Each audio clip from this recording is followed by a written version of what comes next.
오랫동안 북한을 보고 이 자리에 오면서도 느꼈던 근본적인 의문이 있어요. 근데 여기 홈페이지 인사말에도 그렇게 써놨는데 왜 우리는 통일을 염원하면 염원할수록 멀어지고 또 이 북핵 문제 해결은 해결하려고 하면 북한핵은 고도화되고 또 북한과 만든 합의문은 왜 만드는 과정은 어려운데 만들어 놓고부터는 사문화되는가?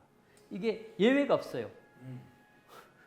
그래서 이 가역적인 현상들이 자꾸 나타나는데 왜 이게 불가역적으로 프로세스를 진행 못 시키는가?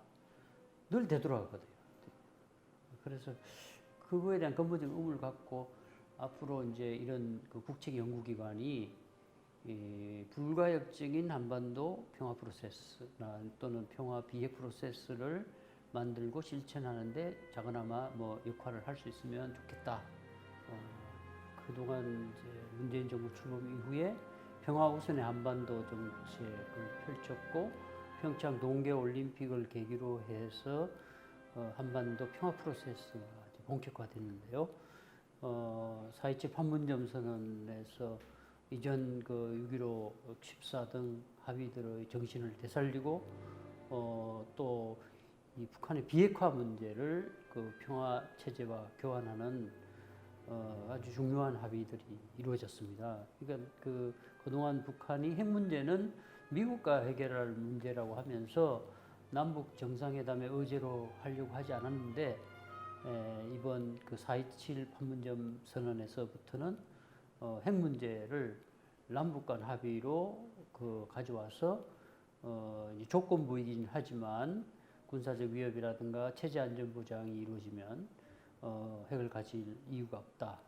그런 이제 관점에서 평화와 비핵을 교환하는 그런 이제 프로세스가 시작된 것이죠. 그래서 그 내용이 6.12 싱가포르 북미 공동성명에 재확인됐습니다. 거기도 4개의 주요 합의가 있었는데 새로운 북미 관계. 그것은 이제 북한과 미국 사이의 적대 관계를 해소하는 그런 의미가 있고, 그 다음에 이제 평화체제 구축. 그리고 세 번째가 비핵화. 네 번째가 유해 송환 등 이제 인도적인 문제 해결. 뭐 이런 것이었는데요. 그래서 판문점 선언의 내용이 북미 싱가포르 공동성명에 4개 기둥을 세우고 이후에 이제 지붕을 씌우고 실천 이행 로드맵을 만들어서 본격화돼야 되는데 하노이에서 노딜로 끝나면서 지붕을 씌우지 못하고 이행 로드맵을 만들어서 진전시키지 못하고 그 정세가 지금까지 이어지고 있다. 그런데 이제 지금의 정세는 이제 상황이 정체 국면을 넘어서 교착을 넘어서 이제는 자칫하면 6.15 선언 이전의 시대로 돌아갈지도 모르는 아주 중대한 국면에 있습니다. 김정은 위원장이 이제 취임한 일성이 인민들이 다시는 허리띠를 조여매지 않게 하겠다는 공약을 했습니다. 그래서 2018년 4월 달에 당의 기본 노선을 정할 때 이전까지 해왔던 경제핵 병진에서 경제 우선 노선으로 노선을 바꿨어요.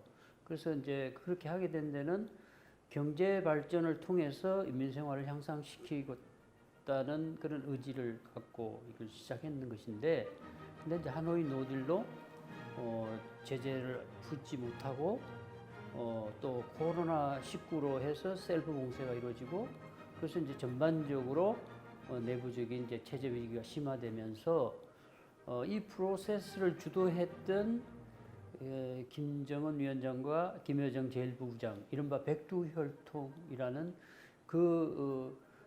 수령체제의 핵심 리더들이 의지를 갖고 뭘 시작했는데 결과가 좋지 않다. 그러니까 이제 리더십의 위기가 온 거라고 볼 수 있겠죠. 그래서 지금 이제 대남 강경 노선으로 들어선 데는 북한의 내부 사정이 녹록지 않다. 특히 최근에 있었던 정치국 회의에서 평양의 살림살이 문제를 걱정하는 의제가 않습니다. 그러니까 그 북한 전체의 인민 대중들의 인민생활 향상 얘기도 있었지만 지금 평양의 그 주민들의 삶의 질을 높이는 것이 역대 수령들의 정치적 과업이었다. 그래서 지금까지 그것을 제대로 이루지 못한 데 대해서 내부 불만이 높아진다는 걸 간접적으로 시인하고 그 문제 해결에 당이 나서야 된다. 이 얘기는 아마도 평양도 힘들 정도로 제재 압박의 효과가 나타나는 것 같고 거기에 이제 그렇게 된 과정에서 이제 남측 정부가 그 미국을 제대로 설득하지 못하고 또 남북 사이에 풀어야 될 뭐 여러 경협 사업이라든가 과제들을 풀지 못했다. 그래서 아마도 이제 그 위로 올라오는 변화의 욕구나 불만을 이제 전통적인 그 정치학적 그런 해법으로 얘기하는 것처럼 이제 막 밖으로 돌리는. 그래서 지금 이제 그런 대남을 사업을 대적 사업이라고 하면서 지금 대남 강경 노선을 펼치는 것이죠. 지금 이제 연락사무소 그 폭파 같은 것은 참 그 충격적인 문제입니다. 원래 이제 그 관계 개선할 때 초기 조치가 연락사무소 개설이거든요. 근데 간신히 이제 열어놨던 연락사무소를 다시 폭파시켰다는 것은 관계를 끊겠다는 얘기거든요. 그러니까 그런 의미에서 보면 상당히 심각한 그런 국면인데, 그러나 이제 이 시설 자체가 개성이 있는 평양 땅, 북한 땅입니다. 개성이 있는 북한 땅인데, 북한 땅에서 남측 시설물이긴 하지만 남북이 공동으로 사용하는 연락사무소를 폭파했다는 것은 다른 한편으로 보면 좀 자해적인 그런 현상이라고 볼 수 있어요. 그러니까 자해를 하더라도 답답한 그 심정을 대내에 좀 알리고 국면을 돌파해 보겠다는 뜻이 거기 내포되어 있다고 봐야 될 거예요. 우리가 그 합의문을 만들고 거기에 따르는 내부 법적 조치를 취하지 못한 잘못은 있어요. 그건 합의를 했으면 지켜야 되는 거거든요.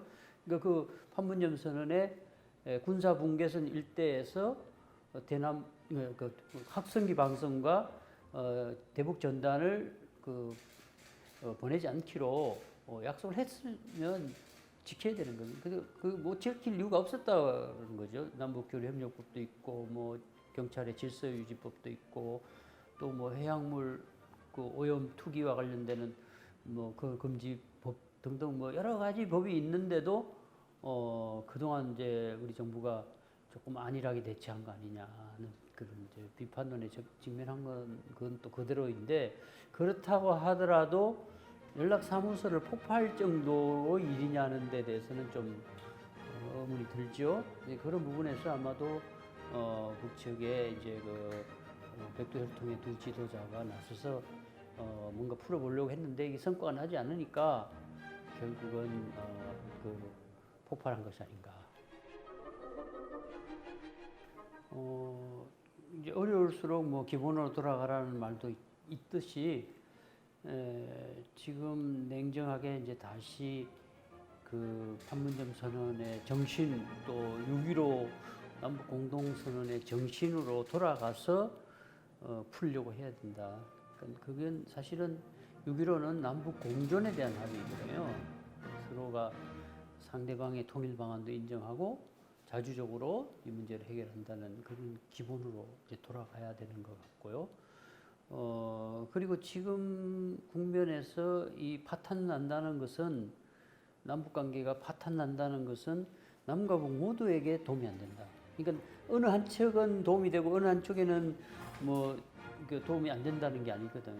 제로섬 게임이 아니거든요, 지금. 그래서 북도 잠시 이제 좀 뭐 화가 나고 좀 불편하더라도 이제는 냉정하게 다시 돌아가야 된다. 그런 의미에서 지금까지 전개되어 놓은 상황이 김여정 제1부부장 명의로 이제 대남 사업을 총괄하고 이런 지금 현재 현상들을 총지휘하고 있는 체제인데, 김정은 그 국무위원장이 아직 그 구체적인 내용에 대한 언급은 하지 않고 있습니다. 그 부분은 위임에 따라 김여정 제1부부장이 하고 있다고는 하지만 그래도 그 김정은 위원장 수준에서는 아직 문재인 대통령이나 트럼프 대통령과의 어떤 관계라는 부분에서 신뢰를 유지하려고 하는 그런 과정이 있습니다. 그렇기 때문에 지금은 이제 결국은 그 밑에서 해결하지 못한 이 밑에 하위 수준에서 해결하지 못한 부분을 최정상들이 각국의 이제 그 최고 지도자들이 나서서 돌파구를 열어야 돼. 남북 간 지금 특사 교환이나 정상회담은 코로나라는 또 변수가 작용하기 때문에 당장은 어려울 거예요. 그래서 그렇다고 계속 코로나가 끝날 때까지 기다릴 수도 없는 거거든요. 그래서 저는 화상 남북 정상회담도 시도해 볼 필요가 있다. 이거는 뭐 어려운 문제가 아니거든요. 그리고 또 경우에 따라서는 남북미가 화상으로 정상회담 하는 것은 당장이라도 실현을 할 수 있는 부분이기 때문에 조만간 곧 한번 실현해보면 좋겠다. 한반도 신경제지도 구상이라고 하는 관점에서 이미 그 기본 계획은 나와 있어요.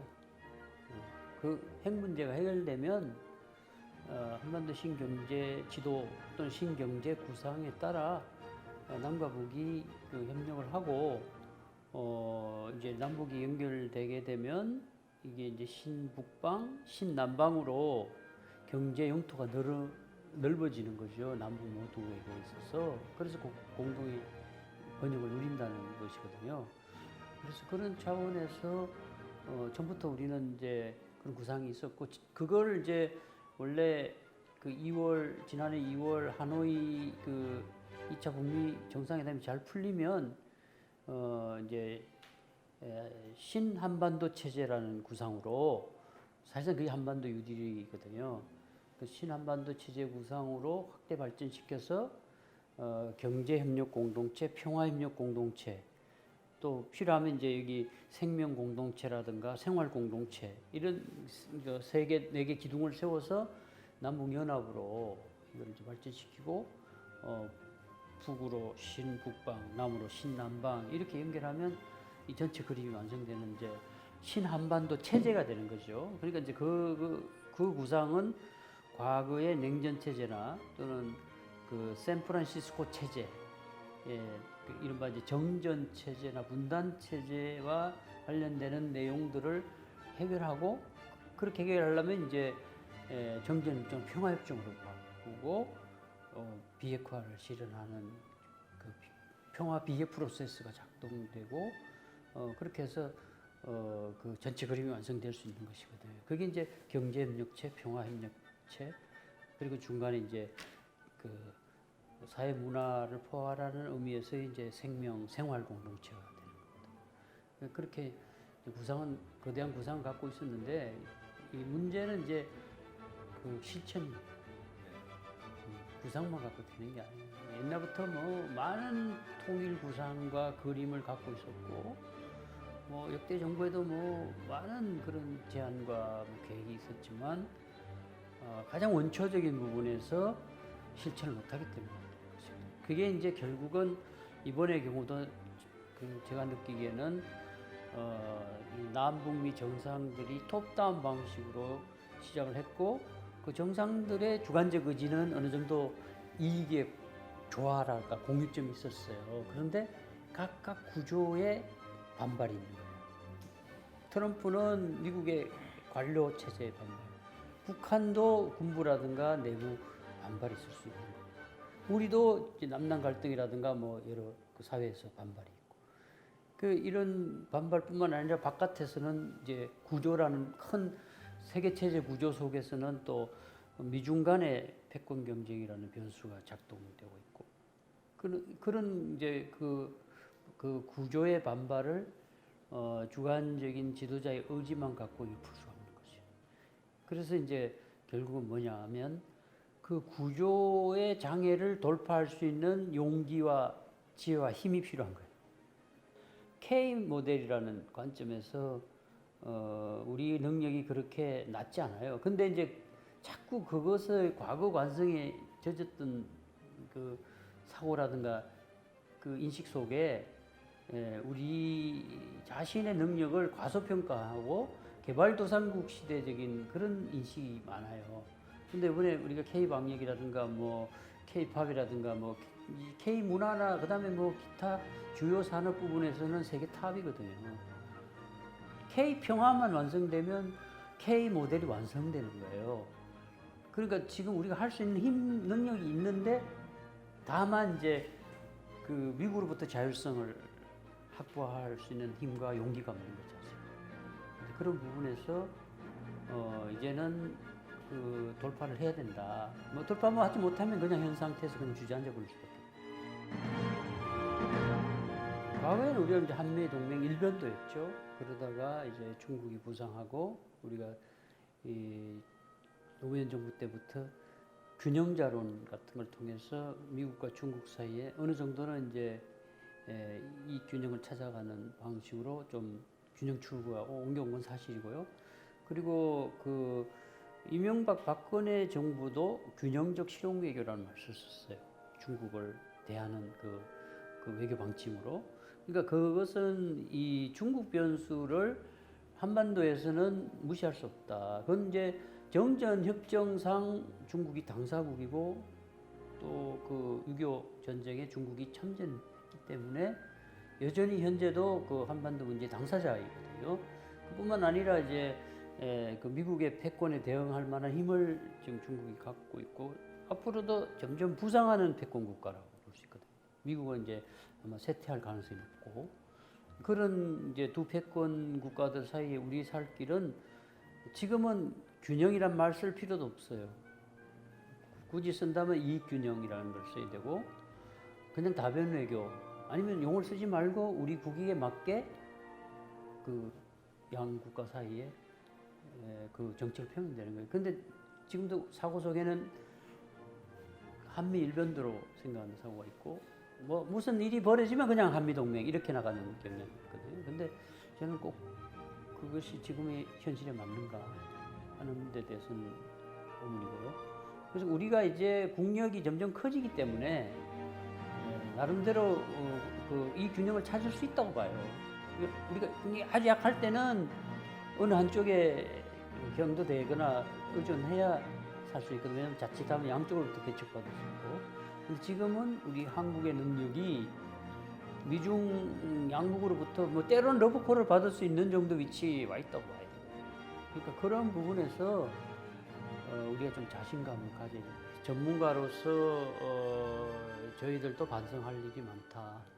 그러니까 뭐 정부가 잘할 수 있도록 이론적으로 뒷받침하고 또 정책적인 대안을 제시하면서 이 한반도의 평화 번영을 위해서 그 궤도가 이탈되지 않도록 해야 함에도 불구하고 지금 이제 궤도 이탈의 어떤 그 위기에 있는 것 같습니다. 그러나 이제 남북 관계라는 게 그동안도 부침이 많았습니다. 그래서 이번 위기도 앞으로 또 새로운 발전을 위한 진통이라고 생각하고 이 난관을 이제 푸는데 모두가 힘을 합해야 할 것 같습니다. 특히 위나협은 매우 어려운 환경 속에서도 민족의 화해와 통일 번영을 위해서 많은 노력과 역할을 하신 것으로 알고 있습니다. 지금 정세가 어려워지고 있긴 하지만 원래 위기가 기회란 말이 있듯이 이 위기를 잘 돌파할 수 있도록 위나협이 아주 그 핵심적인 역할을 해주셨으면 하는 그런 바람입니다.